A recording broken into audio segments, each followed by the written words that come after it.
закрит поради неплащане. 4 сметки. Така, за този на 613 ми е много стар и договора ми е бил изтекал. Защото този номер... Вие да плащате и този... независимо Ама дали чакай малко. или не, вие дължите. И как така дължа? И прочетете, ако искате общите условия. Когато искате да не дължите нищо за услугите, да, но тук трябва да бъдат закрити. този номер съм го ползвала. Ако обаче не ги плащате, просто след като договора ви приключи и вие спрете да плащате, това не е равносилно на закриване и за това продължавате да имате месечна такса извън договор в безсрочност.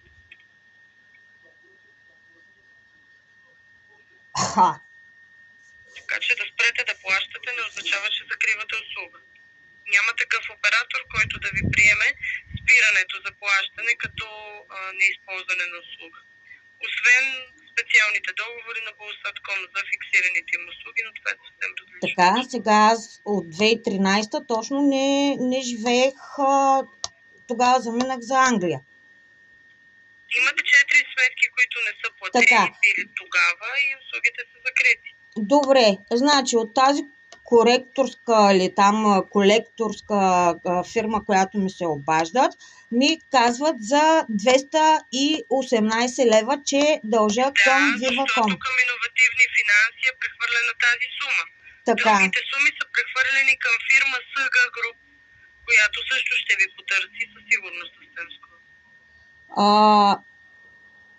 Така, когато си закривах точно там телевизията и така нататък, го направих поради грешка на ваша служителка, която точно ме накара да си удължа договора към телефона и тази услуга беше изключена. Това не мога да го коментирам. Услугите вече са закрити, нищо не можем да коригираме. И как така нищо не може да коригираме? При положение, че аз дори не съм присъствала на място, няма как вие самата... Вие... в нея колегата е казал или вие сте казали. Така, да, обаче аз не мога да си докажа правата, бе, хора. Какви права трябва да докажете, че тогава писах жалба, че значи със служителката, която беше там, ми ги предостави, т.е. тези неща там и устройството, без изобщо да провери дали имате клетки и така нататък на адреса, на който живеех тогава. Трябва да говорите на място в... Аз говорих. Няма нужда да го обсъждаме по телефон. И как да няма нужда? Как да няма нужда, като аз съм го говорила това нещо, на момента съм реагирала, пуснах и жалба дори и така нататък. Служителката ви ми казва, ако си... причина не е била входирана, върнете се в същия магазин. Ама вие постоянно си прехвърляте топката от магазина, ми казват, обадете се на оператор. Операторите ми казват...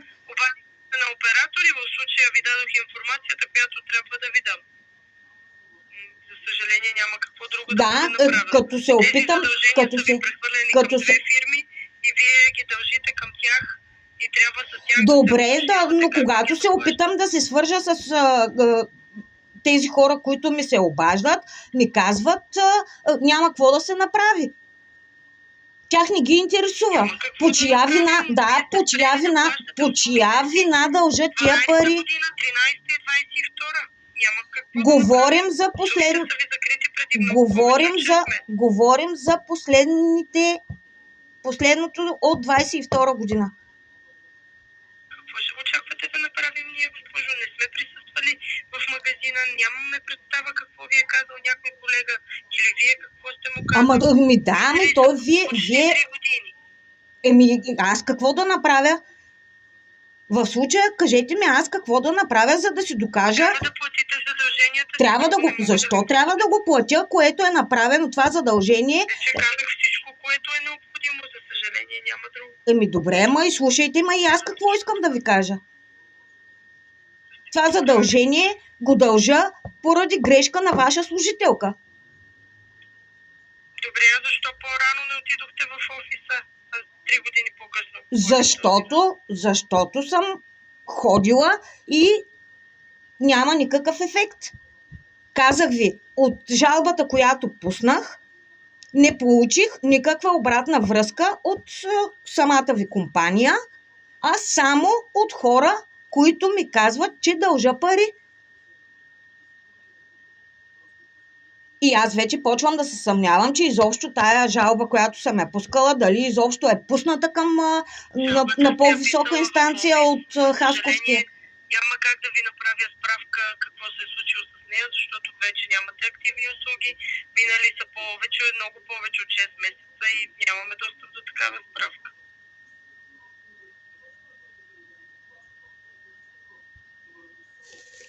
И какво правим в случая? Да съдействаме ние на 123. Единството, което трябва да се направи е да си платите задължението, да се свържете с фирмите, към които са подадени. Ага. Да си платя за нещо, за което нямам вина. Така ли? Вие правите хората принудителни длъжници. Може ли да не говорите заедно с мен? То и вие го правите. Телевизията ви е закрита поради неплащане, защото сте спрели да я плащате. Как ще... Не знам кой какво твърдите, че ви е подвел. Вие сте платила последно на 9 ноември 22, след което има фактури ноември, декември, януари, февруари. 4 месеца не сте плащали, след което услугата е закрита. И как? Общите условия спрете ли да заплащате, услугите се закриват с начисляване на неустойки. Как така? Аз на коя дата последно съм платила? Телевизията? Последното плащане е ноември месец 22, фактурата от октомври 22. Така, а на 2 декември? Нямате плащане след това. След 9 ноември нататък нямате плащане. За телевизията, така ли? Да. Че аз тази телевизия тогава, като ме накараха да си преподпиша договора и когато трябваше да я пробвам,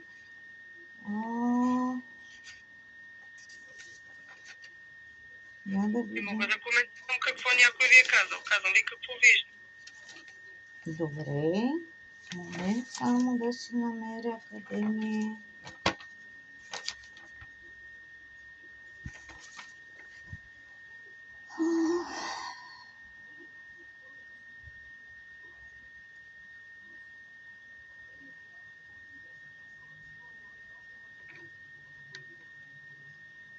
Извинявам се, защо е необходимо да изчаквам? Мисля, че ви обясних всичко, Как беше необходимо и аз да изчакам? Сумите. Да, изчакахте, за да получите информацията. Да, изчакайте и вие, за да получите информацията, да. Каква информация ще е необходимо да ми давате сега? Няма да можем да ви подадем абсолютно никаква заявка. Така, ето избраната... Вие уточнявате всичко с фирмите, към които задълженията избраната услуга е ОН. Така, и това нещо е направено на... Един момент.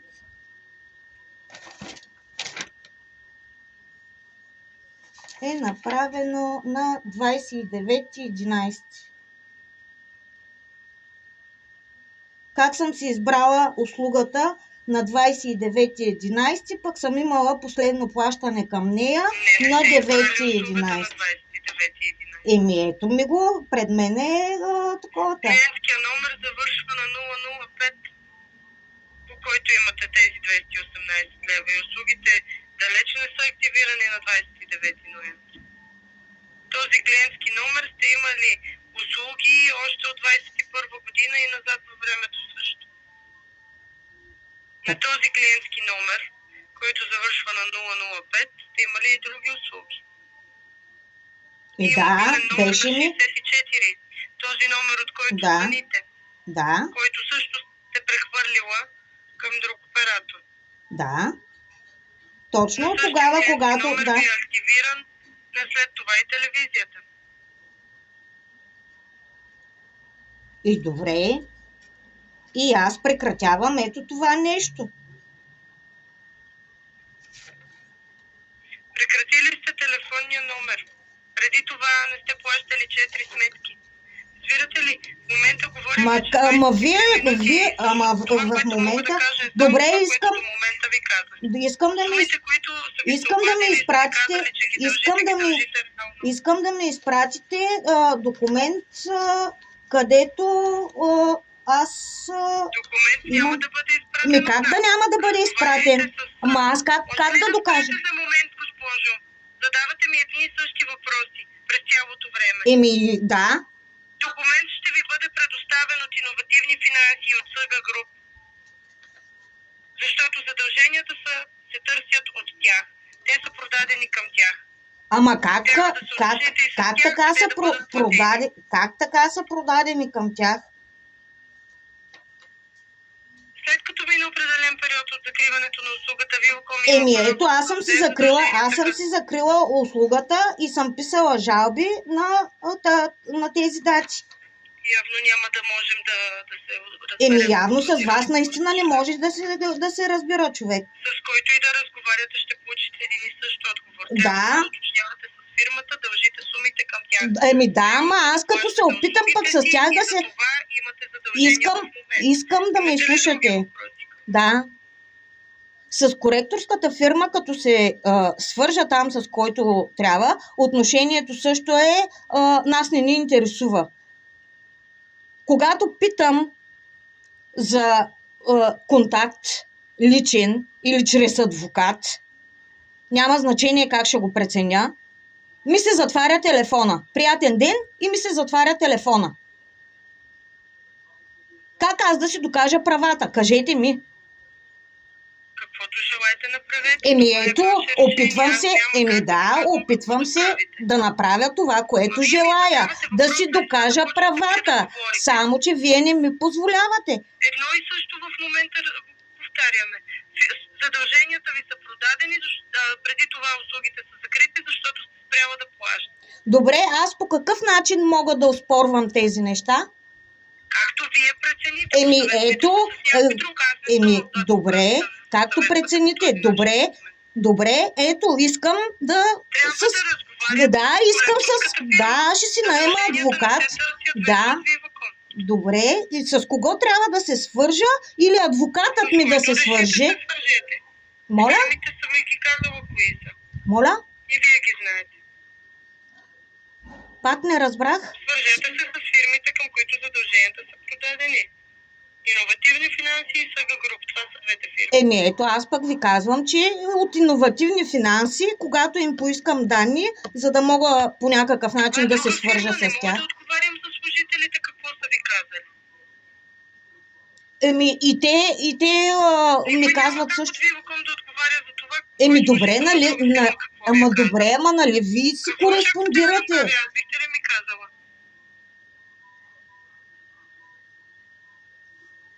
Не знам, не може. Кажете ми какво трябва да направя аз според вас. Не знам. Вие сте компанията, която е продала. Да, която е продала. Нещо различно, което трябва да уточнявам. Не знам, по някакъв начин се свържете с Иновативни финанси и им обяснете, че не всички... Само вие трябва да се свързвате с тях. Ние нямаме връзка с тях по този начин. Добре, сега. Задълженията са продадени, клиента се уточнява с тях, не ние. Клиента се уточнява. Как клиента да се уточни, като те пък не дават никаква информация? Посетете техен офис, обадете се, свържете се с някой. Нали ви казвам, че се свързвам, обаче ми се пожелава приятен ден и така нататък. И ми се затваря. И им губя времето на хората. Съжалявам, не мога да коментирам съдържание на някой друг. Да, вчера бях и в Комисията за защита на потребителите и направо в нашата държава правите хората принудителни длъжници и не могат да си докажат правата. Не е нищо принудително. Абсолютно принудително. Абсолютно принудително. Това, вие не си признавате вината, нито служителите ви, нито нищо. И в един момент ти си длъжник за нещо, за което не си виновен. Това, което ми се предостави тогава, то не работеше. И при положение, че искам да се откажа от него, ми се казва, не може да се откажете. Или пък ако се откажете, ще плащате неустойка. Как стават тия работи? Значи аз трябва 2 години да ви плащам за предоставена услуга, която не мога да ползвам де-факто.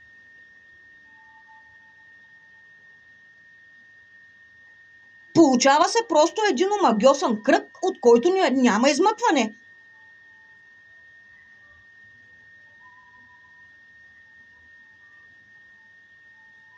Уточних ви това, което беше необходимо. Аз няма какво повече да допълня. Добре. След като задълженията са продадени, се обръщате към фирмата, към която са продадени. Разясних ви от кога са, за какво са и каква е причината да ги има. Да, вие само Мисля, това че е правите. необходимо да ви го казвам за пореден път. Другото, което е, вчера с тази госпожа, с която говорих, ми беше казала, че през интернет мога да кача там жалбите, които съм пускала и така нататък. Само, че допреди 1 час Ако желаете, го направете.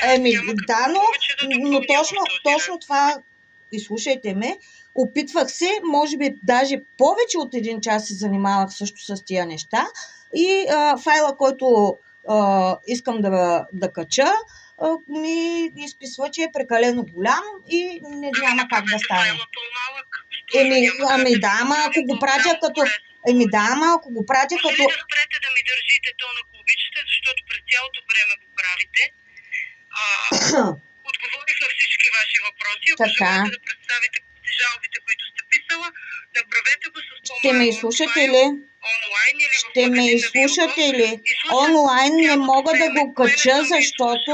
Направете си файла, го компресирайте към по-малък. Ама като го направя по-малък, изобщо информацията, която ще получите, е почти никаква. Разделете го по друг начин. Има възможности, обучителни видеа в интернет също как може Ама да се вие направи. разбирате ли, че губите времето на хората? Аз нямам цял ден да се занимавам. Ходя на работа. Вчера заради тези простотии си пропуснах часа при лекар. Както вие прецените, госпожо, смятам, че ви уточних абсолютно всичко. Мога да пожелая приятен ден. Чуване. О, Боже, ужас.